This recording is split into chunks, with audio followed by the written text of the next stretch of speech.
अस्सलाम वालेकुम स्टूडेंट।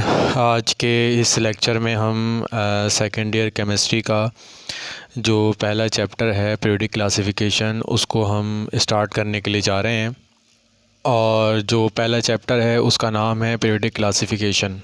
ठीक है, अब सबसे पहले हम इसका चैप्टर का जो बैकग्राउंड है वो फ़र्स्ट लेक्चर में हम देख चुके हैं और इसको मैं थोड़ा सा रिवाइज़ करवाऊँगा और फिर हम अपने जो न्यू टॉपिक है जो इसकी हिस्ट्री है उसको हम इंशाल्लाह जो है वो स्टार्ट करेंगे।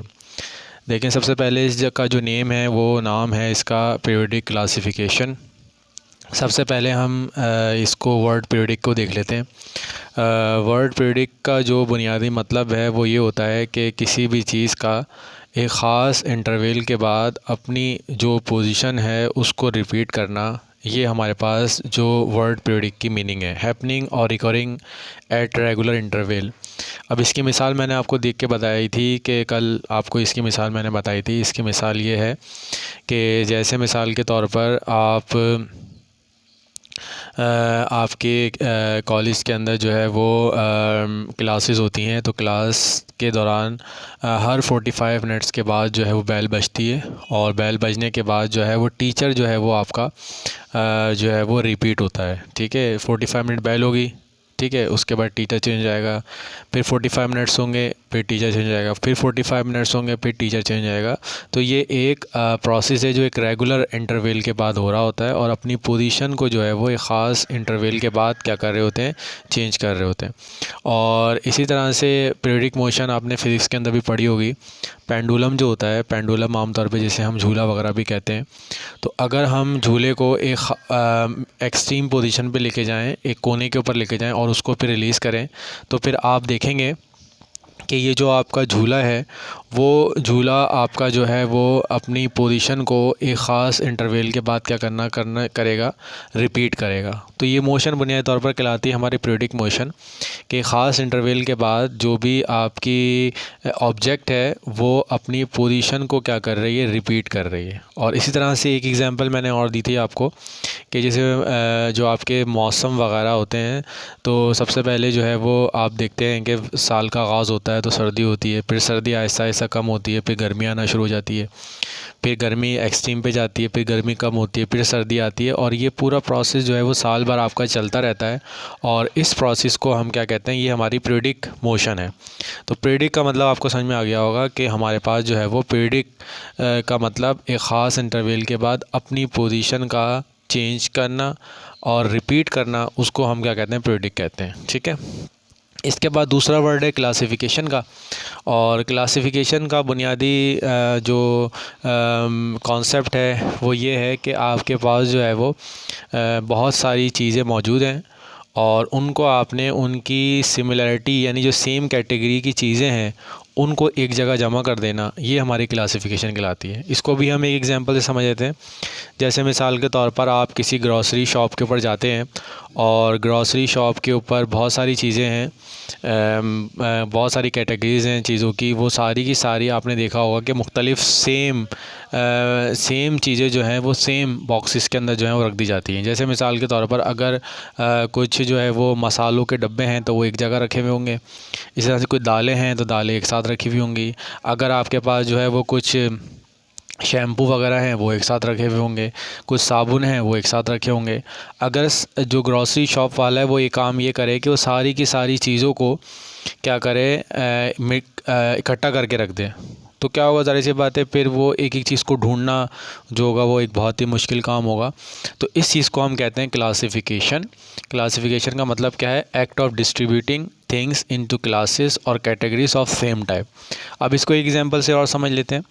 जैसे मिसाल के तौर पर आपका जो है वो कॉलेज है, कॉलेज के अंदर तकरीबन 1000 बच्चे अगर मौजूद हैं और हम ये करें कि सारे के सारे बच्चों को जो है वो एक जो है वो प्ले ग्राउंड में जमा कर दें और प्ले ग्राउंड में जमा करने के बाद हम उनको पढ़ाने की कोशिश करें, तो ये एक बहुत ही इम्पॉसिबल सा काम हो जाएगा। तो हमने क्या किया हुआ है कि क्लासेस में उनको कैटेगराइज़ किया हुआ है। ठीक है, अब स्कूल से लेके कॉलेज तक देखें तो 1 क्लास के बच्चे अलहदा होंगे, दूसरी क्लास के बच्चे अलहदा होंगे, तीसरी क्लास के बच्चे अलहदा होंगे।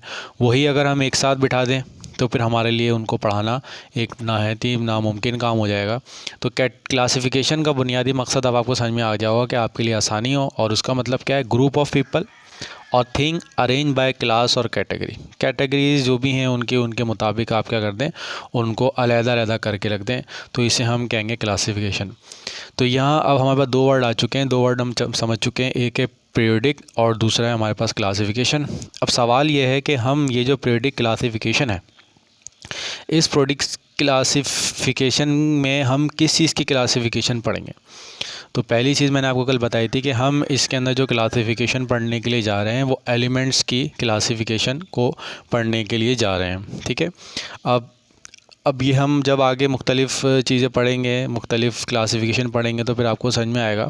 तो यहाँ जो हमारा सबसे पहला सवाल उठता है वो ये उठता है कि हमें जो है वो क्लासिफिकेशन की, एलिमेंट्स की क्लासिफिकेशन की क्या ज़रूरत है, ठीक है। सबसे पहला सवाल ये है। तो अब देखें हमारे पास 1800 के अंदर तकरीबन 30 एलिमेंट्स से जो डिस्कवर हो चुके थे, ठीक है, और 1856 के अंदर तकरीबन जो है वो 63 एलिमेंट्स से जो 1856 से डिस्कवर हो चुके थे। जब एलिमेंट्स शुरू में कम थे तो साइंटिस्ट के लिए उन एलिमेंट की स्टडी करना, उनकी जो प्रॉपर्टीज़ हैं उनको पढ़ना और पढ़ाना एक आसान काम था। लेकिन जब आपके पास एलिमेंट बहुत ज़्यादा हो गए तो फिर ये चीज़ साइंटिस्ट के जहन में आई कि हमें कुछ ऐसी चीज़ करनी चाहिए जिसमें ये हो कि हमारे पास वो तमाम एलिमेंट जिनकी सारी की सारी केमिकल प्रॉपर्टीज़ क्या हों, एक जैसी हों, वो क्या हो जाए आपके एक जगह जाकर क्या हो जाए आपके जमा हो जाए। तो इस चीज़ का जो कॉन्सेप्ट था वो साइंटिस्ट ने जो था वो इंट्रोड्यूस करवाने की कोशिश की कि एलिमेंट्स को जो है वो उनकी केमिकल प्रॉपर्टीज़ की बुनियाद पर क्लासिफाई करने की कोशिश की। जैसे मिसाल के तौर पर अगर हम इसको समझें कि हमारे क्लास में अगर 40 स्टूडेंट्स हैं और उन 40 स्टूडेंट्स में मैं कोई किसी कंपटीशन में हिस्सा दिलवाना चाहता हूँ, तो मेरा पहला जो चीज़ होगी कि वो उन 40 स्टूडेंट्स में से मैं जो है वो एलिमेंट जो स्टूडेंट्स हैं उनको सेलेक्ट करूं। और सेलेक्ट करने का जो तरीका होगा वो ये होगा कि मैं जो 40 स्टूडेंट हैं उन 40 स्टूडेंट में से पहले एक स्टूडेंट को खड़ा करूं और जिस भी चीज़ का क्विज़ है उसके बारे में सवालात करूं कि आपकी जो है वो क्या परसेंटेज है, आपका सब्जेक्ट कौन सा अच्छा है। उसके बाद दूसरे स्टूडेंट को करूँ, फिर तीसरे को करूँ, फिर चौथे को करूँ, फिर पाँचवें करूँ, और इस तरह करके सारे एक एक जो स्टूडेंट्स मौजूद हैं उन तमाम स्टूडेंट्स को मैं जो हूँ वो एक एक करके उनकी परसेंटेज को पूछ लूँ, और पूछने के बाद जो है फिर मैं उनसे जो है वो उसमें से कुछ बच्चों को सिलेक्ट कर लूँ। पहला तरीका तो ये, और ये बहुत मुश्किल तरीका है। और दूसरा तरीका ये है कि मैं ये करूँ कि जो भी स्टूडेंट्स मौजूद हैं उन स्टूडेंट्स को उनकी क्लासिफिकेशन, उनकी जो परसेंटेज है, परसेंटेज के बेस पे मैं उनको क्या कर दूं, क्लासिफाई कर दूं। जैसे मिसाल के तौर पर 90 से जो है वो 95 के स्टूडेंट को एक साथ रख दूं, 80 से 90, फिर 70 से 80, इस तरह सारे स्टूडेंट जो हों वो क्लासीफाई हो जाएंगे। और अगर मुझे किसी साइंस कंपटीशन में लेके जाना है तो मैं ज़ाहिर सी बात है प्रेफर ये करूँगा कि मेरे पास 80 से लेकर 90 वाले स्टूडेंट, मैं उनमें से कुछ को सिलेक्ट कर लूँ। अगर मुझे किसी स्पोर्ट्स में लेके जाना है तो मैं फिर जो है वो कुछ ऐसे स्टूडेंट सेलेक्ट करूँगा कि जिनका ध्यान पढ़ाई में तो कम है लेकिन खेल में ज़्यादा है। तो ये एक क्या हो जाएगी, आसानी हो जाएगी। तो एलिमेंट को भी जो अब हमने देखें यहाँ पर हमने कोई ना कोई स्टूडेंट को क्लासिफाई करने के लिए एक प्रॉपर्टी ली है परसेंटेज की। इसी तरह से एलिमेंट को भी जब हम क्लासिफाई करेंगे तो क्लासिफाई करने के लिए हमें भी उनके लिए कोई ना कोई प्रॉपर्टी जो है वो फ़िज़िकल प्रॉपर्टी लेनी पड़ेगी। तो वो फ़िज़िकल प्रॉपर्टी हम आगे जाके जो होंगे वो यूज़ करेंगे, ठीक है। यहाँ से हमारा इस चैप्टर का इंट्रोडक्शन होता है, आगाज़ होता है कि हमें क्लासिफिकेशन है क्या, क्लासिफिकेशन की जो है वो हमें ज़रूरत क्यों है, और हम क्लासिफिकेशन जो है वो किस तरह से करेंगे।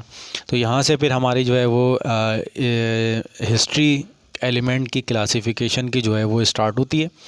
और यहाँ एलिमेंट की जो क्लासिफिकेशन की हिस्ट्री में जो सबसे पहले हुई तो बहुत सारी क्लासिफिकेशन थी। अब हमारे जो कोर्स में शामिल है वो हमारे पास सबसे पहले जो शामिल है वो हमारे पास है जोबेरिनियर।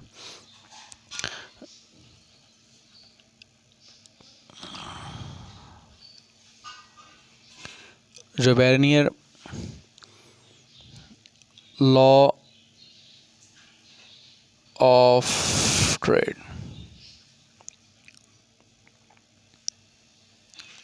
अब देखें ये हमारे पास जो थे ड्यूबर्नियर एक साइंटिस्ट थे, ठीक है, और उन्होंने बुनियादी तौर पर क्या किया था, ड्यूबर्नियर ने 3 एलिमेंट का एक ग्रुप बनाया था। जैसे ये ट्राई आपको नज़र आया, ट्राई एट का मतलब ये है कि 3 एलिमेंट्स का जो है वो ग्रुप था, ठीक है।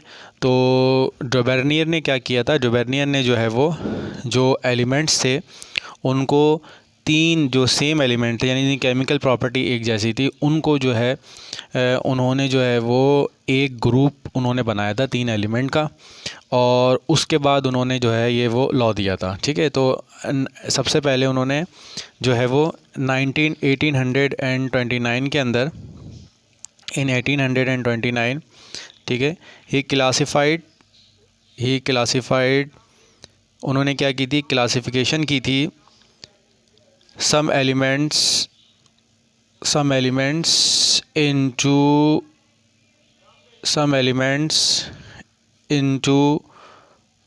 groups of 3 element. उन्होंने जो थे वो 3 एलिमेंट जो थे वो 3 एलिमेंट का उन्होंने जो है वो ग्रुप ले लिया था, और उस ग्रुप ऑफ 3 एलिमेंट को उन्होंने क्या किया, ट्राइड का, विच ही कॉल्ड ट्राइड, ठीक है। अब उन्होंने जो 3 ग्रुप एलिमेंट के लिए थे उनमें उन्होंने क्या चीज़ देखी थी, उन्होंने लॉ क्या दिया था, 3 एलिमेंट का ग्रुप तो ले लिया उन्होंने, लेकिन 3 एलिमेंट का ग्रुप लेने के बाद उन्होंने उसके अंदर लॉ क्या दिया वो अब हमें देखना है। तो सबसे पहले देखें हम उन्होंने क्या किया, देखें सबसे पहले उन्होंने दिया ये अल्कली मेटल्स कहलाते हैं, लिथियम, सोडियम और जो है वो आपका पोटेशियम, ये 3 एलिमेंट्स उन्होंने लिए, और 3 एलिमेंट को उन्होंने increasing order of their atomic masses जो था उन्होंने क्या कर दिया था, अरेंज कर दिया था। अब देखिए मैंने आपको ये बताया था कि कोई ना कोई एक फ़िज़िकल प्रॉपर्टी ज़रूर चाहिए होती है, तो उन्होंने ये एलिमेंट लिए, लिथियम, सोडियम, पोटेशियम, और लिथियम का जो एटॉमिक मास है वो 7 है, तो उस एटॉमिक मास को उन्होंने इंक्रीजिंग ऑर्डर के अंदर क्या किया, अरेंज किया, ठीक है। अब अरेंज किया, अब इन्होंने जो इसको देख के लॉ बनाया, वो लॉ ये बनाया है, उन्होंने ये कहा कि बीच वाला जो एलिमेंट है, जो मिडिल में जो एलिमेंट है उसका जो एटॉमिक मास है, बीच वाले एलिमेंट का जो एटॉमिक मास है वो जो बाकी 2 एलिमेंट हैं, बाकी 2 एलिमेंट कौन कौन से हैं, लिथियम और सोडियम, इनके जो एटॉमिक मासेस हैं उनके एटॉमिक मासेस के अर्थमेटिक मीन के बराबर है। यानी बीच वाला एलिमेंट है उसका कोई ना कोई एटॉमिक मास है, वो एटॉमिक मास जो होगा वो बराबर होगा किसके, बाकी जो 2 एलिमेंट हैं उनके अर्थमेटिक मीन के। और अर्थमेटिक मीन लेने का तरीका क्या होता है कि आपने जो है वो जितने भी नंबर्स हैं उनको जमा किया, और जमा करने के बाद उनको जो है वो जितने भी नंबर लिए उसको 2 से आपने डिवाइड करवा दिया। तो जब आपने डिवाइड करवाया तो ये आया 46 और ये आपके पास 2, तो ये आ गया 23। तो अब देखें बीच वाले जो एटॉमिक मास है वो बराबर है किसके, बाकी जो 2 एलिमेंट्स हैं उनके अर्थमेटिक मीन के। यानी 2 एलिमेंट का आपने अर्थमेटिक मीन लिया, और जब आपने अर्थमेटिक मीन लिया तो जो है वो बराबर आया किसके, बीच वाले एलिमेंट के। तो इसको उन्होंने जो है वो लॉ ऑफ ट्राइड दिया। तो उन्होंने लॉ ऑफ ट्राइड क्या दिया कि जो आपका सेंट्रल एलिमेंट है, ठीक है, सेंट्रल एलिमेंट है, तो सेंट्रल एलिमेंट का जो एटॉमिक मास है वो बराबर है किसके, बाकी 2 एलिमेंट के अर्थमेटिक मीन के। इसी तरह से उन्होंने जो था वो एक ग्रुप और लिया एलिमेंट का, ठीक है, उसमें उन्होंने जो लिया बनाया वो क्लोरीन है, वो आपका फ्लोरीन है, और वो आपका जो है वो आयोडीन है, ठीक है। अच्छा अब यहाँ पर देखिए सबसे पहले हमारे पास जो है वो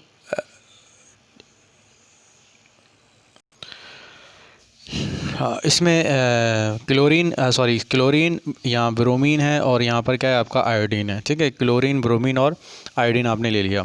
अच्छा इसके बाद देखें इस यहाँ पर जो इनका एटॉमिक मास है वो आपको पता है कि इसका जो होता है वो 35.5 होता है, ठीक है, 35.5 है, ठीक है, और ब्रोमीन का जो है वो आपका 80 है, और आयोडीन का जो है वो हमारे पास 126.5 है, ठीक है। अब देखें जो बीच वाला एटॉमिक मास है, ठीक है, वो बराबर होगा किसके, बाकी जो 2 एलिमेंट हैं उनके अर्थमेटिक मीन के। अब इनका हम अर्थमेटिक मीन ले लेते हैं। 35.5 और इन दोनों को हम जमा करवा लेते हैं, ठीक है। और इसको हम किसे करवा देंगे, 2 से डिवाइड करवा देंगे। जब 2 से डिवाइड करवाएंगे जमा करके तो इसका जवाब तकरीबन जो है वो 81 के बराबर आएगा, ठीक है। तो अब यहाँ पर देखें वो जो लॉ था वो क्या था कि बीच वाला जो एटॉमिक मास है वो बराबर है बाकी दो अर्थमेटिक मीन के। अब देखें जो पहला वाला जो ग्रुप उन्होंने बनाया उनका जो एटॉमिक मास था बिल्कुल सेम आया। अब जो दूसरा ग्रुप बनाया तो उस ग्रुप में तकरीबन जो है वो उसके बराबर है, एग्जैक्ट नहीं आया, तकरीबन क्या है उसके ही बराबर है, ठीक है। इसके बाद जो था उन्होंने अब जो तीसरा ग्रुप उन्होंने लिया वो लिया कैल्शियम, स्ट्रोंशियम और जो है वो इन्होंने लिया बेरियम, ठीक है। अब यहाँ पर देख लीजिए इसका जो एटॉमिक मास है वो है 40, इसका जो है वो 87 है और इसका जो है वो 137 है, ठीक है। अब उसके बाद जो था वही कि बीच वाला जो एटॉमिक मास है वो बराबर हुआ किसके, बाकी दो अर्थमेटिक मीन के। तो ये 40 + 137 और इनको हम दोनों को जमा करेंगे, 2 से डिवाइड करेंगे तो ये तकरीबन क्या जाएगा 88 के बराबर आ जाएगा। तो यहाँ पर आप देखें आपको एक चीज़ नज़र आएगी कि ये जो लॉ है वो लॉ जो है वो इन ग्रुप ऑफ एलिमेंट्स के साथ जो है वो पूरा होता हुआ जो है वो नज़र आ रहा है, तकरीबन अप्रॉक्सीमेटली तकरीबन बराबर ही है, ठीक है। लेकिन हुआ ये कि जब साइंटिस्ट ने ये 3 ग्रुप बनाए और भी बहुत सारे उन्होंने ग्रुप बनाने की कोशिश की तो फिर क्या हुआ कि जो आपका ये लॉ था ये फ़ेल हो गया। फ़ेल इसलिए हो गया कि ये चंद एलिमेंट के लिए तो एप्लीकेबल था कि जैसे देखें अब ये 23 बिल्कुल एग्जैक्ट आ गया था, फिर थोड़ा सा एरर आया 81 आ गया, फिर थोड़ा सा एरर आया 88 आ गया, फिर उन्हें और दूसरे ग्रुप के बनाने शुरू किए। तो जब दूसरे ग्रुप के बनाने शुरू किए तो उन्हें ये नज़र आया कि ये जो आपका लॉ है ये चंद एक एलिमेंट के लिए तो हो सकता है, लेकिन ये सारे जो जितने भी एलिमेंट हैं उनके लिए जो है एप्लीकेबल नहीं हो सकता, ठीक है। तो ये था हमारा न्यूलैंड लॉ, जो बर्नियर लॉ ऑफ ट्रेड। ये आपको मुझे उम्मीद है जो होगा वो समझ में आ चुका होगा। अब हम जो है इसकी डेफिनेशन लिख लेते हैं, इसकी जो डेफिनेशन है वो क्या है। अब इसकी डेफिनेशन लिख लीजिए और आमतौर पर ये 1 नंबर में ही आता है, ठीक है। 1 नंबर इसकी डेफिनेशन आपने लिखनी होती है और ये 3 ग्रुप हैं और इन 3 ग्रुप में से किसी एक को जो है वो आपने उसकी जो है वो 1 या 2 की आपने लिख देनी होती है, ठीक है। तो अब इसकी डेफिनेशन लिख लेते हैं। इसकी डेफिनेशन ये है with in group of element, यानी हम उन्होंने क्या किया था, एलिमेंट का group of elements of 3 closely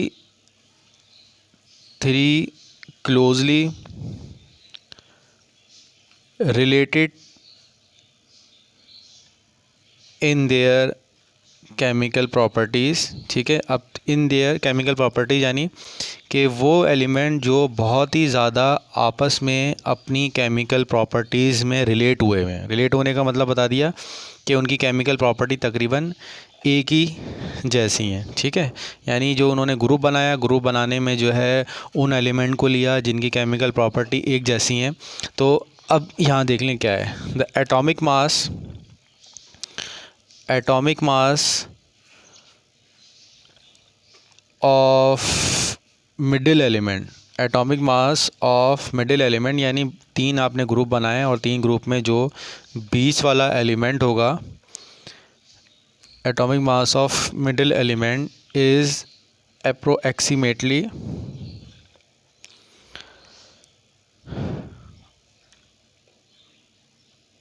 the arithmetic mean of the arithmetic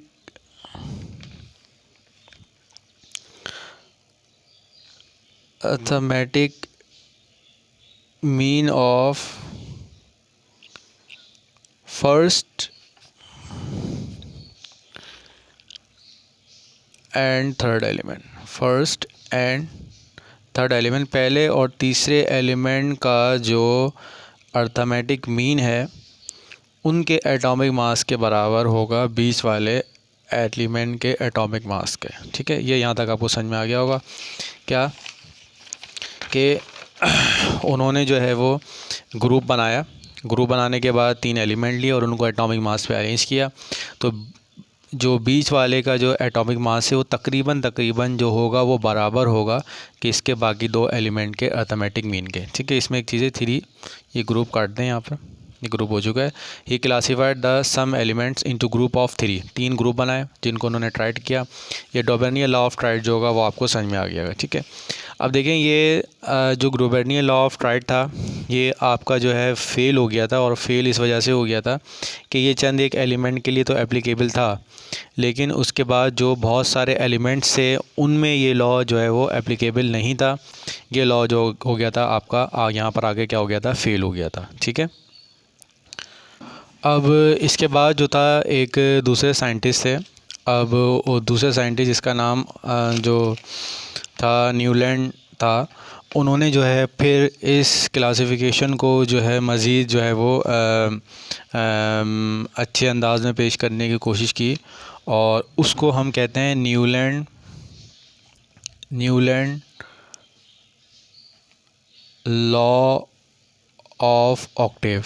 उसका नाम है न्यूलैंड लॉ ऑफ ऑक्टेव। ठीक है, अब न्यूलैंड तो एक साइंटिस्ट है, और ये लॉ ऑफ ऑक्टेव अभी हमने ये समझना है लॉ ऑफ ऑक्टेव क्या है। ऑक्टेव कहते हैं आर्ट को। ठीक है, और ये जो साइंटिस्ट है ये म्यूज़िक में ज़्यादा इंटरेस्ट है। तो आपने ये सुना होगा कि जो म्यूज़िक होता है उसके अंदर 8 जो है वो सुरें होती हैं। ठीक है, 7 सुर होते हैं, जैसे होते हैं सा, रे, गा, मा, पा, दा, नी, सा। अब देखें ये पहला सुर है, 1 2 3 4 5 6 7 और ये 8। ठीक है, तो इससे इम्प्रेस होकर उन्होंने भी यही कहा कि लॉ ऑफ ऑक्टेव दिया कि अब वो लॉ ऑफ ऑक्टेव ये है कि अगर हम क्या करें, जितने भी एलिमेंट्स हमारे पास डिस्कवर हो चुके हैं, अगर हम उनको एटॉमिक मासेस की बेस के ऊपर अरेंज कर दें। एटॉमिक मास पे हासिल करने का मतलब क्या है, जैसे मिसाल के तौर पर पहला जो एलिमेंट है वो हमारे पास है लिथियम। ठीक है, और लिथियम का जो एटॉमिक मास होता है वो तकरीबन 7 होता है। ठीक है, फिर इसके बाद है बेरिलियम है, बेरिलियम का जो है वो एटॉमिक मास तकरीबन जो होता है वो 9 होता है। ठीक है, फिर इसके बाद है बोरॉन। अब बोरॉन का जो एटॉमिक मास होता है वो 11 होता है। फिर इसके बाद है कार्बन का एटॉमिक मास जो होता है 12 होता है। नाइट्रोजन है, उसका जो एटॉमिक मास है वो क्या होता है 14 होता है। फिर इसके बाद ऑक्सीजन है, ऑक्सीजन का जो एटॉमिक मास होता है वो 16 होता है। फिर ये फ्लोरीन है, और फ्लोरीन का जो एटॉमिक मास है वो इसका क्या है 19 है।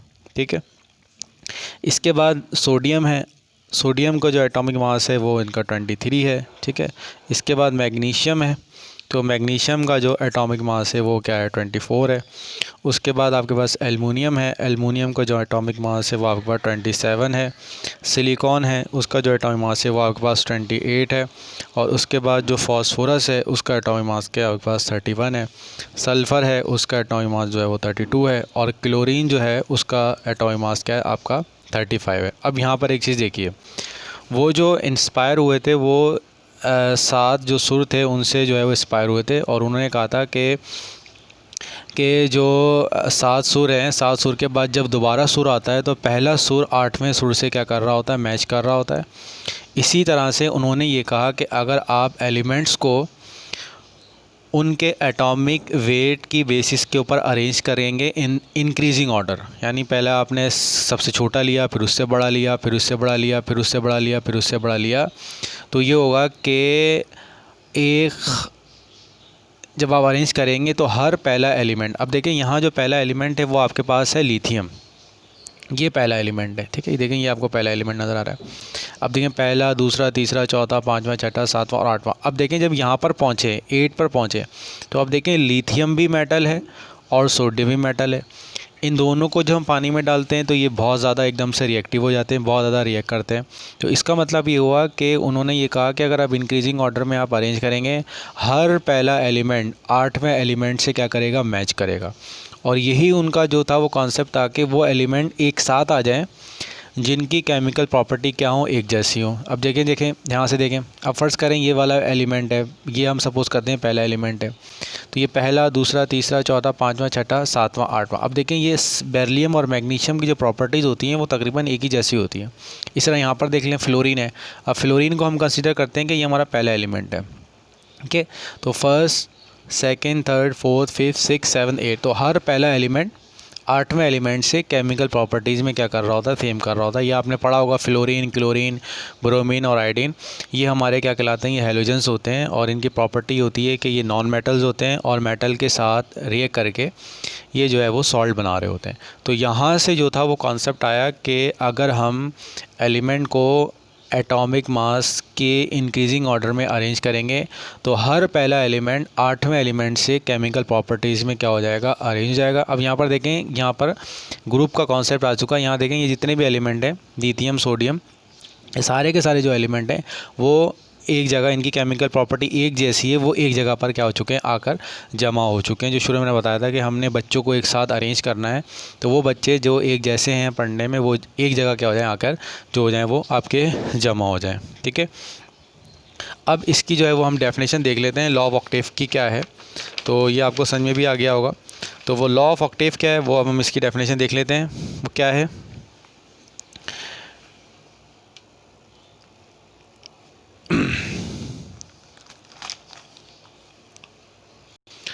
ठीक है, और इसके बाद ये जो लॉ था, this law provide a basis for arrangement of all known element into tabular form. और पहली दफ़ा ऐसा हुआ कि जितने भी एलिमेंट्स से हिस्ट्री के अंदर, वो सारे के सारे एलिमेंट जो थे वो एक जगह जो है वो आकर क्या हो गए, जमा हो गए। और उस ज़माने में कोई कॉन्सेप्ट नहीं था कि एलिमेंट भी एक जगह जमा हो सकते हैं, और ख़ास तौर पे वो एलिमेंट जिनकी केमिकल प्रॉपर्टी क्या हो, एक जैसी हों, ठीक है।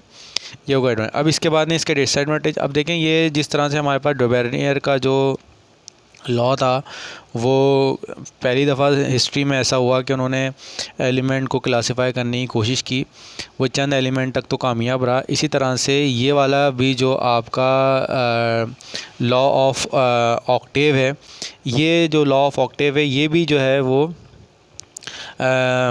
कुछ हद तक तो सही है, लेकिन इसके भी बहुत सारे क्या हैं, इसके डिसएडवांटेज हैं। सबसे पहला जो है वो डिसएडवांटेज ये है कि इसमें उस ज़माने में जो है नोबल गैसेस क्या हो चुकी हैं, डिस्कवर हो गई थी। तो ये जो आपकी पीरियोडिक अरेंजमेंट है, इस पीरियोडिक अरेंजमेंट में जो थी वो नोबल गैसेस इंक्लूड नहीं थी, ठीक है। अब नोबल गैसेस इंक्लूड नहीं थी, अब वो हम देख लेते हैं क्या है, किस तरह से। Does not include noble gases. अब इसको समझने के लिए थोड़ी सी मैं आपको एक चीज़ बता देता हूँ। नोबल गैसेस इंक्लूड नहीं थी, जैसे मिसाल के तौर पर जब उन्होंने बनाया था तो उस ज़माने में नोबल गैसेस नहीं थी। तो नोबल गैसेस जब डिस्कवर हुई तो वो यहाँ पर आई, जैसे यहाँ आ गया हीलियम, यहाँ आ गया आपका नियॉन, ठीक है। फिर ये नीचे आ गया एर्गॉन, ठीक है, जब डिस्कवर हुई। अब देखें यहाँ पर जब नोबल गैसेस भी इसमें इंक्लूड हो गई तो अब क्या होगा, अब तो यहाँ पर कितने एलिमेंट हो गए, 8 एलिमेंट हो गए। तो अब हर पहला एलिमेंट 90 से मैच कर रहा है, ठीक है ना। ये जब तक नोबल गैसेस डिस्कवर नहीं हुई तो ये 8 ही थे। नोबल गैसेस डिस्कवर हुई तो नोबल गैसेस की जो पोजीशन थी वो ये थी, नियॉन और एर्गॉन, ठीक है। अब जब नोबल गैसेस को यहाँ उन्होंने पुट किया तो जाहिर सी बात है अब ये पहला, दूसरा, तीसरा, चौथा, पाँचवा, छठा, सातवां, आठवां और नवां, तो लॉ चेंज होना चाहिए था कि ये पहला और नवां, लेकिन ये लॉ चेंज है, लॉ वही रहा। तो ये एक जो थी इसकी डिसएडवांटेज हो गया, ये इसमें जो है एक डीमेरिट हो गया कि इसमें नोबल गैसेस इंक्लूड नहीं है। अगर नोबल गैसेस इंक्लूड करेंगे तो फिर ये लॉ का जो नेम है वो भी क्या हो जाएगा, वो चेंज हो जाएगा। और जो दूसरा इसका डिसएडवांटेज ये है कि इसमें बहुत सारे हैवियर एलिमेंट भी हैं, जैसे कॉपर है, आयरन है, कोबाल्ट है, वो भी उस ज़माने में जो थे वो डिस्कवर हो गए थे। लेकिन इसमें जब उन्होंने इन हैवी मेटल को, जैसे आयरन है, कोबाल्ट है, निकल है, जिंक है, कैडमियम है, उनको जब शामिल करने की कोशिश की तो ये लॉ फिर क्या हो गया, आपका फेल हो गया। तो इसका मतलब ये लॉ जो था चंद एलिमेंट तक तो जो था वो एप्लीकेबल था, लेकिन ये जो आपका लॉ था ये हैवियर एलिमेंट को अकोमोडेट नहीं कर सका। यानी जब हैवियर एलिमेंट को रखना शुरू किया तो जाहिर सी बात है फिर इनकी जो केमिकल प्रॉपर्टीज़ थी उन्होंने जो था वो मैच करना क्या कर दिया, बंद कर दिया। तो ये यहाँ तक हमारे डिसएडवांटेज थे। आज की क्लास में हमने जो है वो 2 लॉ पढ़ लिए हैं, न्यूलैंड लॉ ऑफ ऑक्टेव और जो है वो जो वर्नियर क्लासिफिकेशन, इसको हम थोड़ा सा रिवाइज़ कर लेते हैं। पीरियडिक क्लासिफिकेशन रिपीट होना, क्लासिफिकेशन जो एक जैसे हैं उनको एक जगह रख देना। डोबेर्नियर ने क्या कहा था, डोबेर्नियर ने ये कहा था कि अगर हम 3 एलिमेंट का ग्रुप बनाते हैं तो बीच वाले का जो एटॉमिक मास है वो बाकी 2 एलिमेंट के अर्थमेटिक मीन के बराबर है।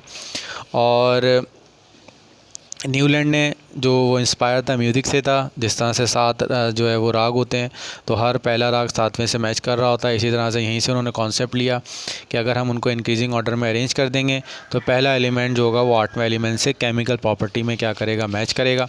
और इसी तरह से एडवांटेज ये था कि पहली दफ़ा ऐसा हुआ कि वो एलिमेंट जिनकी केमिकल प्रॉपर्टी एक जैसी हैं वो एक जगह जमा हुए और उन्होंने जो है वो फिर टेबलर का कॉन्सेप्ट दिया। और डिसएडवांटेज ये था कि इसमें नोबल गैसेस इंक्लूड नहीं थी, ये चंद एक एलिमेंट तक के लिए था और ये जो पीरियडिक अरेंजमेंट था हैवियर एलिमेंट को वो अकोमोडेट नहीं कर पाया। इंशाल्लाह नेक्स्ट क्लास में हम आगे की जो भी होगी वो हम आगे जो है वो पढ़ेंगे। अब आप लोगों ने इसमें अगर कुछ सवाल वगैरह पूछने हों तो वो मुझसे आप पूछ लीजिएगा।